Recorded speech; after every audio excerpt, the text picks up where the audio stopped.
साथियों, आप देख रहे हैं बिहार समाचार, जहां आपको मिलती हैं बिहार की दिन भर की ताजा और बड़ी खबरें। आज की पहली खबर, खान सर की कोचिंग पर हमला मामले में बड़ी कार्रवाई। पटना में खान सर की कोचिंग ग्लोबल स्टडीज पर हुए हमले के मामले में पुलिस ने बड़ी कार्रवाई की है। ज्ञान बिंदु कोचिंग के डायरेक्टर रोशन आनंद, अभिषेक और गौरव को गिरफ्तार कर पूछताछ की जा रही है। पुलिस उपाधीक्षक नगर 0 राजेश रंजन ने गिरफ्तारी की पुष्टि की है। उन्होंने बताया कि 5 से 6 लोगों की और पहचान की गई है। पुलिस तीनों से घटना को लेकर लगातार सवाल जवाब कर रही है।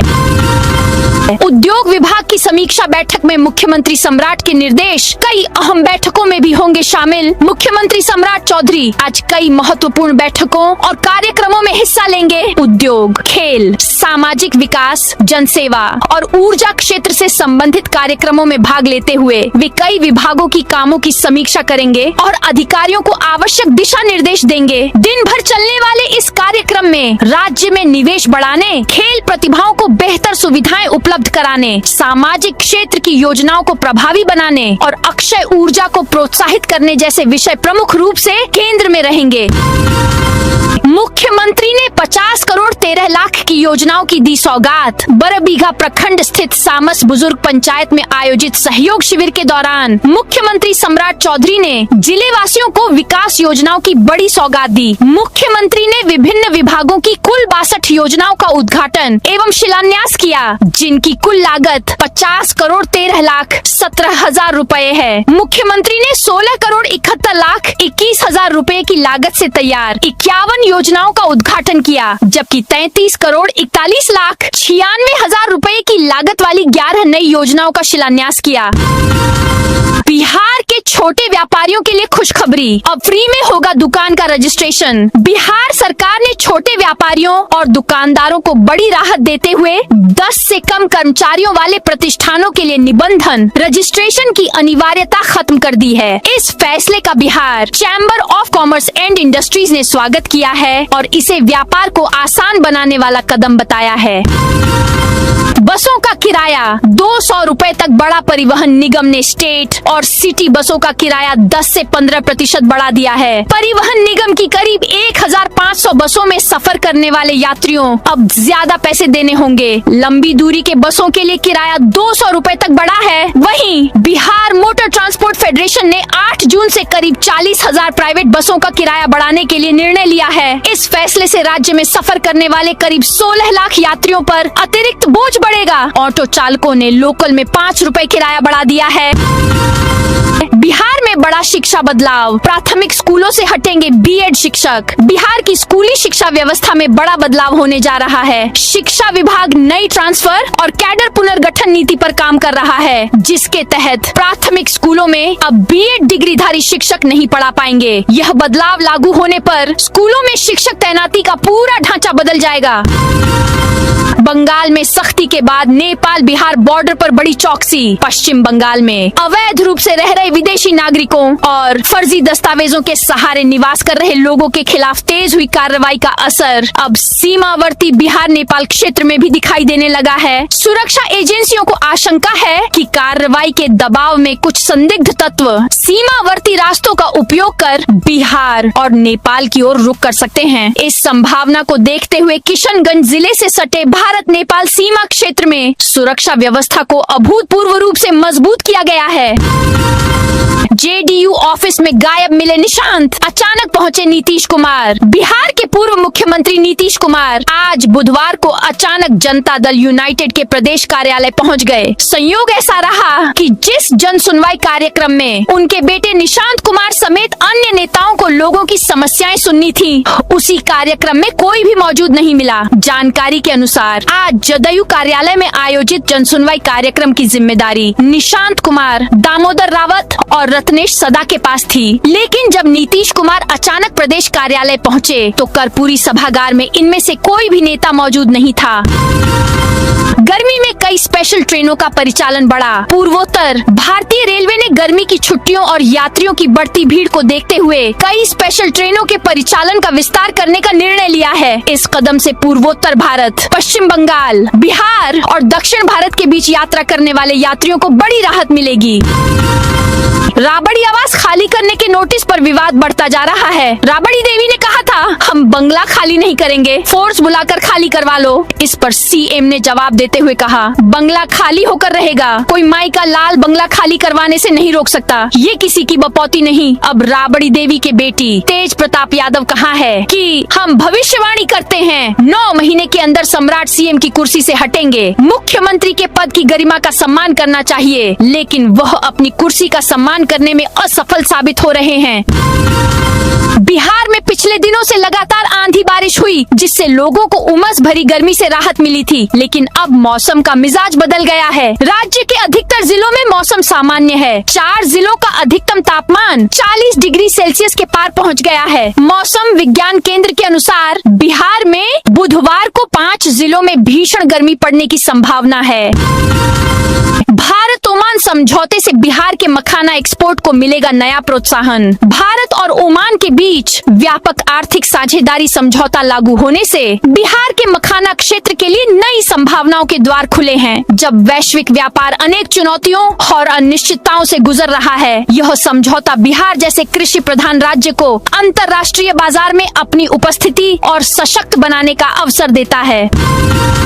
90 दिनों में 3000 रुपए बढ़ा घर खर्च। पेट्रोल डीजल की कीमतों में लगी आग ने आम आदमी की रसोई से लेकर सफर तक का बजट बिगाड़ दिया है। मई में पेट्रोल 8.23 और डीजल 7.98 रुपए लीटर महंगा होने से माल भाड़ा बढ़ गया, जिसका सीधा असर रोजमर्रा की चीजों पर पड़ा है। महज 90 दिनों के भीतर एक मिडिल क्लास परिवार का मासिक खर्च 9000 से बढ़कर 12000 रुपए के पार पहुंच गया है। यानी हर महीने जेब पर 3000 रुपए का अतिरिक्त बोझ बढ़ चुका है।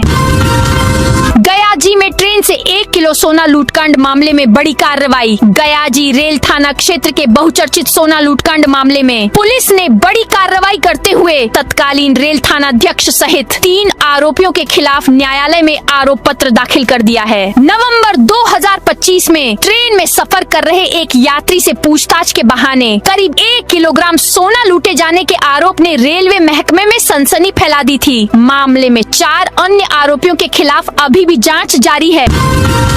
जमीन और मुआवजे के पेच से निर्माण कार्य धीमा। दानापुर बिहटा एलिवेटेड रोड का निर्माण कार्य जमीन और मुआवजे के पेच में उलझकर धीमा हो गया है। सबसे बड़ी अड़चन दानापुर स्टेशन के पास आ रही है, जहां रेलवे से अब तक जमीन नहीं मिलने के कारण 10 पिलरों का निर्माण नहीं हो पा रहा है। इस सुस्ती का सीधा असर स्थानीय ट्रैफिक और प्रोजेक्ट की टाइमलाइन पर पड़ रहा है। इसके साथ ही प्रभावित किसानों के बीच मुआवजे के वितरण की रफ्तार भी काफी कम है।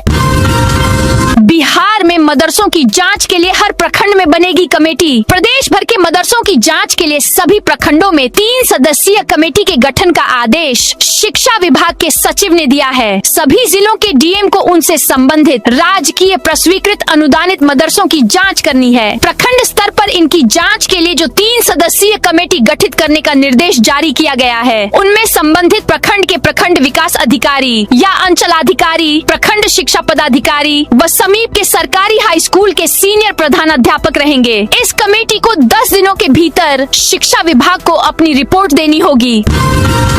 नालंदा की सड़कों पर 200 महिला साइकिलिस्ट उतरेंगी। रेस जीतने पर मिलेगा इनाम। विश्व साइकिलिंग दिवस के अवसर पर आज नालंदा में खेलो इंडिया के अंतर्गत अस्मिता महिला रोड साइकिलिंग पूर्वी जोन लीग प्रतियोगिता का भव्य आयोजन होने जा रहा है। जिला साइकिलिंग एसोसिएशन की ओर से आयोजित इस प्रतिष्ठित प्रतियोगिता में बिहार सरकार के ग्रामीण विकास मंत्री श्रवण कुमार मुख्य अतिथि के रूप में शामिल होकर खिलाड़ियों का हौसला बढ़ाएंगे। गयाजी में पैक्स चुनाव के दौरान मोहर लेकर भाग गया वोटर। गयाजी जिले के बेलागंज प्रखंड में पैक्स चुनाव के दौरान बुधवार को खनेटा पंचायत के एक मतदान केंद्र पर अचानक मतदान में इस्तेमाल होने वाली मोहर अचानक गायब हो गई। मोहर नहीं मिलने के कारण मतदान प्रक्रिया कुछ समय के लिए बाधित रही। सूचना मिलते ही प्रशासन हरकत में आया और नई मोहर उपलब्ध कराकर दोबारा मतदान शुरू कराया गया। AIMIM को विधान परिषद की सीट नहीं देगा राजद। असदुद्दीन ओवैसी की पार्टी AIMIM के प्रदेश अध्यक्ष अख्तरुल ईमान ने राजद नेता तेजस्वी यादव से मांग की कि उनके एक नेता को विधान परिषद भेज दें। ईमान ने राज्यसभा चुनाव में AIMIM विधायकों के समर्थन की दुहाई दी। याद दिलाया कि तेजस्वी ने आने वाले दिनों में साथ देने का वादा किया था। सीवान में जन समस्याओं के समाधान के लिए पंचायतों में लगा सहयोग शिविर। सीवान जिले के नौतन प्रखंड में आम लोगों की समस्याओं के त्वरित समाधान के उद्देश्य से सहयोग शिविर का आयोजन किया गया। बुधवार को खालवा और मठिया पंचायत के पंचायत सरकार भवन में आयोजित शिविर में बिजली, जमीन, नल जल सहित विभिन्न विभागों से जुड़ी शिकायतें सुनी गयी। अधिकारियों ने समस्याओं के समाधान का आश्वासन दिया। हालांकि कई लोगों ने शिविर के पर्याप्त प्रचार प्रसार नहीं होने पर असंतोष भी जताया। नीतीश कुमार के नेतृत्व में जेडीयू ने रचा इतिहास। 6 महीने से कम समय में सदस्यों का आंकड़ा 1 करोड़ पार। बिहार की सत्तारूढ़ पार्टी जनता दल यूनाइटेड ने सदस्यता अभियान के तहत बड़ा मुकाम हासिल करने का दावा किया है। पार्टी ने 6 महीने से भी कम समय में 1 करोड़ से अधिक प्राथमिक सदस्य बनाने का लक्ष्य पूरा कर लिया है। इस उपलब्धि को लेकर जदयू नेतृत्व और कार्यकर्ताओं में उत्साह का माहौल है। भागलपुर के 6 कोल ब्लॉकों की नीलामी की तैयारी तेज। बिहार सरकार ने भागलपुर जिले में स्थित 6 कोयला ब्लॉकों की नीलामी को सफल बनाने के लिए तैयारी तेज कर दी है। हाल ही में मुख्य सचिव की अध्यक्षता में हुई उच्च स्तरीय समीक्षा बैठक में इन कोल ब्लॉकों की नीलामी प्रक्रिया और निवेशकों की भागीदारी बढ़ाने के उपायों पर चर्चा की गई। बैठक में मौजूद खान एवं भूतत्व सचिव अनवीश कुमार ने जानकारी दी कि भागलपुर जिले के पीरपैंती और कहलगांव क्षेत्र में स्थित कुल 6 कोल ब्लॉकों की खोज central mine planning and design institute Ranchi ने की है। बिहार पुलिस में 8000 पदों पर बम्पर बहाली की तैयारी। बिहार पुलिस में बढ़ती जनसंख्या के अनुसार जल्द ही पुलिस ओवर निरीक्षक की बड़े स्तर पर बहाली की जाएगी। पुलिस मुख्यालय ने दारोगा और समकक्ष कोटि के 20,937 पद सृजित किए हैं। इन स्वीकृत पदों में से 8000 पदों को पुलिस मुख्यालय ने पिछले दिनों विमुक्त किया है। पहले चरण में इनमें से 7200 पदों का जिलावार, इकाईवार और कार्यालयवार आवंटन कर दिया गया है। पुलिस मुख्यालय के आईजी ने इसका आदेश जारी कर दिया है। नेपाल से आने वाली आफत पर अब सीधी नजर, हर घंटे मिलेगी रिपोर्ट। बिहार को अब नेपाल की बारिश और वहां से आने वाले पानी के कारण अचानक डूबने का डर नहीं सताएगा। सरकार ने बाढ़ के खिलाफ अपनी रणनीति को नेक्स्ट लेवल पर पहुंचा दिया है। अब तक हमें नेपाल से बारिश की जानकारी 24 घंटे में सिर्फ एक बार मिलती थी, लेकिन अब हर 1 घंटे का डेटा बिहार के पास होगा। इसका सबसे बड़ा फायदा यह है कि सरकार बाढ़ आने से 72 घंटे पहले ही सटीक पूर्वानुमान जारी कर देगी। पहले डेटा मिलने में देरी के कारण कोसी और गंडक के इलाकों में अचानक पानी बढ़ जाता था। जब तक अलर्ट जारी होता तब तक नुकसान हो चुका होता था। बिहार के 211 नए डिग्री कॉलेजों में 6 विषयों की होगी पढ़ाई। 1 जुलाई से आरंभ हो रहे 211 नए राजकीय डिग्री महाविद्यालयों में आरंभिक चरण के तहत 6 विषयों का अध्यापन होगा। मुख्य सचिव प्रत्यय अमृत व राज्यपाल के अपर मुख्य सचिव दीपक कुमार सिंह ने मंगलवार को डिग्री कॉलेजों को शुरू किए जाने की चल रही तैयारियों पर समीक्षा बैठक की। वीडियो कॉन्फ्रेंसिंग के माध्यम से आयोजित इस बैठक में राज्य के सभी प्रमंडलीय आयुक्त, जिलाधिकारी, उच्च शिक्षा विभाग के वरिष्ठ अधिकारी तथा संबंधित विश्वविद्यालयों के कुलपति उपस्थित थे। बगहा में नेपाल बॉर्डर पर लहराया 108 फीट ऊंचा तिरंगा। भारत नेपाल अंतर्राष्ट्रीय सीमा पर स्थित वाल्मीकि नगर में मंगलवार को 108 फीट ऊंचे हाईमास्ट नेशनल फ्लैग का लोकार्पण किया गया। वाल्मीकि सभागार कन्वेंशन सेंटर परिसर में स्थापित यह विशाल तिरंगा अब स्थानीय लोगों और पर्यटकों के लिए आकर्षण का नया केंद्र बन गया है। इस महत्वाकांक्षी परियोजना को साकार करने में वाल्मीकि नगर के सांसद सुनील कुमार की महत्वपूर्ण भूमिका रही। उनके लगातार प्रयासों से यह हाई मास्ट नेशनल फ्लैग स्थापित हो सका। चमकी बुखार के खिलाफ महाअभियान। चमकी बुखार के खिलाफ जंग में जागरूकता अभियान को तेज कर दिया गया है। इसी कड़ी में पटना मुख्यालय से भेजी गई विशेष प्रचार गाड़ियों ने जिले के 5 प्रखंडों का दौरा कर लोगों को इस बीमारी के प्रति जागरूक करना शुरू कर दिया है। मंगलवार को पटना से आई इन प्रचार गाड़ियों ने जिले के 5 प्रमुख प्रखंडों कुढ़नी, मोतीपुर, बोछा, मुशहरी और कांटी का व्यापक भ्रमण किया। सहरसा में 100 करोड़ की लागत से बनेगा ड्रेनेज सिस्टम। सहरसा शहर में हर साल होने वाली जल जमाव की समस्या के समाधान के लिए विधायक इंद्रजीत प्रसाद गुप्ता ने नगर निगम और संबंधित विभागों के अधिकारियों के साथ समीक्षा बैठक की। उन्होंने अधिकारियों को कई महत्वपूर्ण निर्देश दिए हैं। विधायक गुप्ता ने बताया कि आगामी 10 जून तक टेंडर प्रक्रिया पूरी कर कार्य निर्देश जारी कर दिया जाएगा। इसके बाद शहर के विभिन्न इलाकों में जल निकासी के कार्य शुरू होंगे, जिससे अगले 2 महीनों में लोगों को जल जमाव से काफी हद तक राहत मिलने की उम्मीद है। सीमांचल को मिली पहली नाइट स्पोर्ट्स फैसिलिटी। कटिहार के अल करीम विश्वविद्यालय ने सीमांचल क्षेत्र में खेल के इतिहास में एक नया अध्याय जोड़ा है। मंगलवार को विश्वविद्यालय के खेल मैदान में स्टेडियम लाइटिंग सिस्टम का उद्घाटन कुलाधिपति डॉक्टर अहमद अशफाक करीम ने किया। इसके साथ ही सीमांचल में यह पहला शैक्षणिक संस्थान बन गया है जहां रात्रिकालीन खेलों की सुविधा उपलब्ध होगी। महान विभूतियों की जन्मस्थली बनेगी आदर्श ग्राम। बिहार की महान विभूतियों की जन्मस्थलियों को आदर्श ग्राम के रूप में विकसित किया जाएगा। मुख्यमंत्री सम्राट चौधरी ने सांसद विवेक ठाकुर की पहल पर इन स्थलों का सर्वेक्षण कराकर चरणबद्ध विकास की कार्य योजना बनाने के निर्देश दिए हैं। भाजपा नेता और नवादा सांसद विवेक ठाकुर ने हाल ही में मुख्यमंत्री सम्राट चौधरी से मुलाकात की थी। इस दौरान उन्होंने मुख्यमंत्री से बिहार के सभी महान व्यक्तित्वों से जुड़े स्थलों को आदर्श ग्राम के रूप में विकसित करने का आग्रह किया था। मुख्यमंत्री के निर्देश जारी होने के बाद सांसद ने उनके प्रति आभार व्यक्त किया।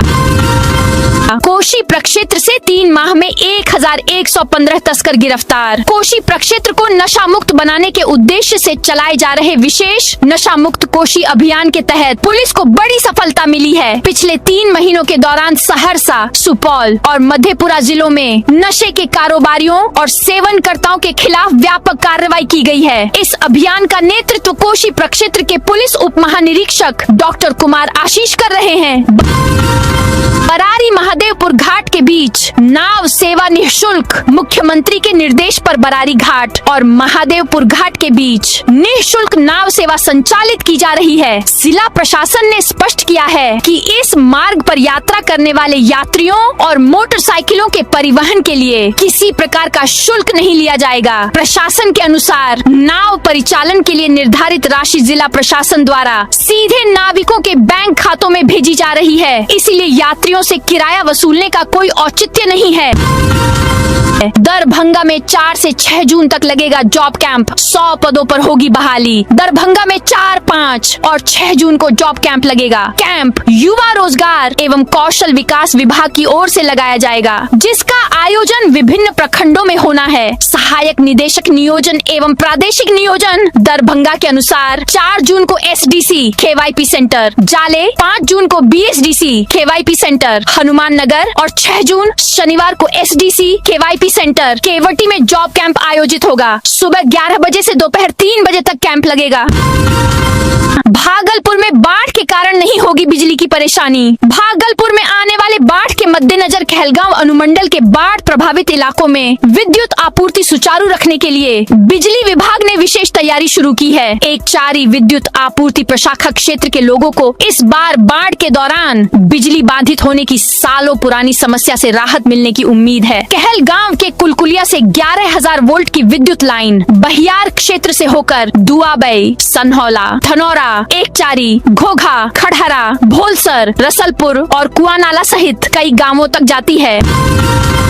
कटिहार स्टेशन पर 3 मोबाइल चोर गिरफ्तार, 5 चोरी के फोन बरामद। कटिहार रेलवे स्टेशन पर RPF और GRP ने संयुक्त कार्रवाई करते हुए 3 मोबाइल चोरों को गिरफ्तार किया है। उनके पास से चोरी के 5 मोबाइल फोन बरामद किए गए हैं। यह कार्रवाई यात्रियों की सुरक्षा और ट्रेनों में चोरी की घटनाओं पर अंकुश लगाने के लिए चलाए जा रहे एक संयुक्त अभियान के तहत की गई। संयुक्त जांच अभियान के दौरान तीनों चोरों को कटिहार रेलवे स्टेशन के प्लेटफॉर्म संख्या 1 के दक्षिणी छोर से पकड़ा गया।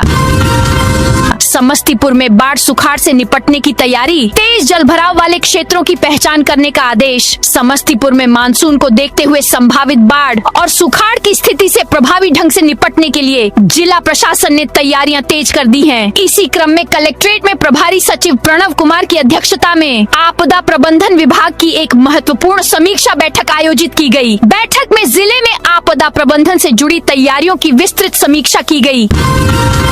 भागलपुर में नाले से अतिक्रमण को हटाया। भागलपुर के मोजाहिदपुर थाना क्षेत्र स्थित कैलाशपुरी कॉलोनी में लंबे समय से जल जमाव और गंदगी की समस्या से जूझ रहे लोगों को आज राहत मिली। नगर निगम की टीम ने अतिक्रमण हटाकर नाले की उड़ाही का काम शुरू कराया। कॉलोनी के पास संचालित एक निजी विद्यालय के संचालक की ओर से सरकारी जमीन पर अवरोध खड़ा कर दिए जाने के कारण मुख्य नाले की नियमित सफाई नहीं हो पा रही थी। नतीजतन नाला जाम हो गया था और उसका गंदा पानी सड़क सड़क पर फैलने के साथ साथ कई घरों में भी प्रवेश कर जाता था। इससे क्षेत्र के लोगों को आवागमन, स्वच्छता और स्वास्थ्य संबंधी परेशानियों का सामना करना पड़ रहा था।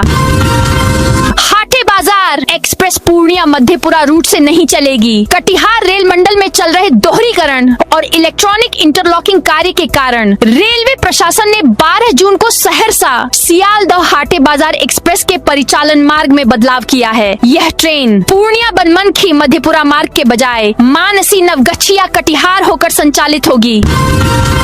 पटना जोन से CBSE का बड़ा अपडेट, रीचेक और री इवेल्युएशन में 6000 आवेदन। केंद्रीय माध्यमिक शिक्षा बोर्ड ने 12वीं कक्षा के विद्यार्थियों के लिए रीचेकिंग और री इवेल्युएशन की प्रक्रिया शुरू कर दी है। इस बार देश भर से हजारों छात्र आवेदन कर रहे हैं, जिसमें पटना जोन से सबसे अधिक आवेदन दर्ज किए गए हैं। CBSE की ओर से जारी जानकारी के अनुसार अब तक पूरे देश से करीब 40,000 विद्यार्थियों ने रीचेक और री इवेल्युएशन के लिए आवेदन किया है। इनमें अकेले पटना जोन से लगभग 6000 छात्रों ने आवेदन किया है।